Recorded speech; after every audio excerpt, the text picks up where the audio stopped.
হরে Krishna everyone, good morning. তো আজকের ওয়েদারটা দেখতেই পাচ্ছ কত সুন্দর। দুদিন ধরে বৃষ্টি হচ্ছে হালকা হালকা, বেশ ভালো লাগছিল, অতটা গরম ছিল না।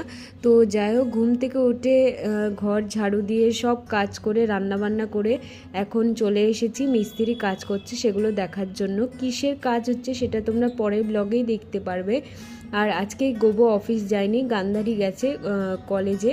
তো যাই হোক, এখানে দেখতেই পাচ্ছ আজকে আমি রান্না করেছি কলা আলুর সবজি, আর পটল উচ্ছে আলু দিয়ে একটা ভাজা করেছি। এক হাতে ফোন আরেক হাতে এগুলো তোমাদেরকে দেখাচ্ছিলাম, তখন লেবুটা পড়ে গেছে তাই ওগুলো তুলে রাখলাম। তো এখানে দেখতেই পাচ্ছ কাজ কমপ্লিট হয়ে গেছে। বিছানাটার খুব খারাপ অবস্থা ছিল, ওটা ভিডিও করার আগেই ঝেড়ে নিয়েছি। মিস্ত্রি যাওয়ার পর ঘরটাকে ভালো করে ঝাড় দিয়ে তারপর মুছে নিলাম। তো ওই কাজগুলো করার পর একটু রেস্ট নিয়েছিলাম। ঘুম থেকে উঠে জব করছিলাম, তখন গোবো আর গান্ধারী এসে আমাকে ডিস্টার্ব করছিল। আর গোবো দেখাচ্ছিল দেখো বৃন্দাবনী কপালপুর।